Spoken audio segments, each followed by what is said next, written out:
এমনটা বোধহয় আপনি আগে শোনেননি।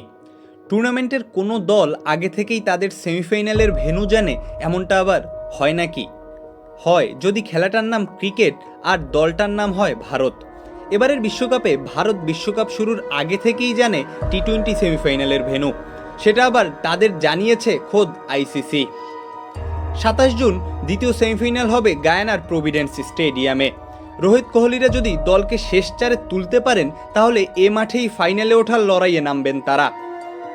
টি-20 বিশ্বকাপের প্লেইং কন্ডিশনের 24 নম্বর পৃষ্ঠায় 10 নম্বর পয়েন্টের 6 নম্বর সাব পয়েন্টে বিশেষ দ্রষ্টব্য দিয়ে লেখা হয়েছে, ভারত যদি সেমিফাইনালে ওঠে তাহলে তারা দ্বিতীয় সেমিফাইনাল খেলবে।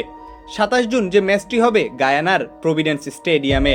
অর্থাৎ টি-20 বিশ্বকাপের প্লেইং কন্ডিশনে আইসিসি স্পষ্ট উল্লেখ করেছে সেমিফাইনালে উঠলে ভারত খেলবে গায়ানাতেই। বিশ্বকাপের আরেক সেমিফাইনাল হবে ত্রিনিদাদ অ্যান্ড টোবাগোয়। কিন্তু ভারত সেখানে না খেলে কেন গায়ানাতেই খেলবে, এর কোনো ব্যাখ্যা নেই প্লেইং কন্ডিশনে। তবে অনেকেই অনেক ব্যাখ্যা দেওয়ার চেষ্টা করেছেন, সেই ব্যাখ্যাগুলোও একবার শোনা যাক। গায়ানায় দ্বিতীয় সেমিফাইনাল শুরু হবে 27 জুন স্থানীয় সময় সকাল 10:30টায়, মানে ওই দিন ভারত সময় রাত 8টায়। আর ত্রিনিদাদে প্রথম সেমিফাইনাল শুরু হবে 26 জুন স্থানীয় সময় রাত 8:30টায়, মানে ওই দিন ভারতের সময় সকাল 6টায়। অর্থাৎ দর্শকদের কথা চিন্তা করেই টি-20 বিশ্বকাপে ভারতের সব ম্যাচ সুবিধা মতো সময় দিয়েছে আইসিসি, এমন ব্যাখ্যা দেওয়ার চেষ্টা করছেন অনেকে। তবে যে যেমন ব্যাখ্যাই দিক, আগে থেকে সেমিফাইনালের ভেন্যু জেনে যাওয়া ভারতের জন্য বাড়তি সুবিধাই।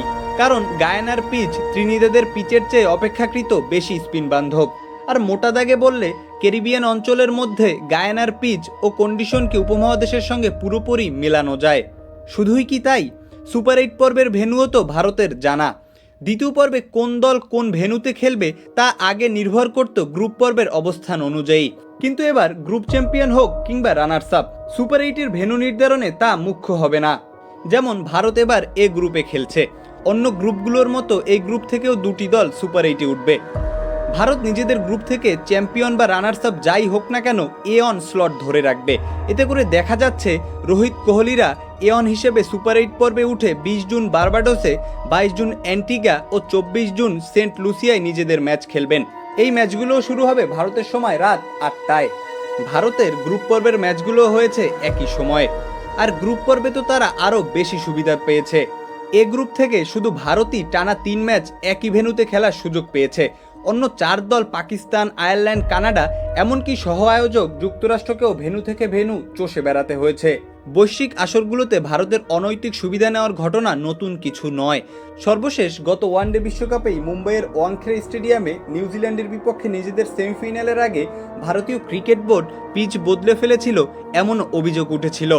সাদেই তো আর অনেকে ট্রল করে বলেন না আইসিসি সমান ইন্ডিয়ান ক্রিকেট কাউন্সিল।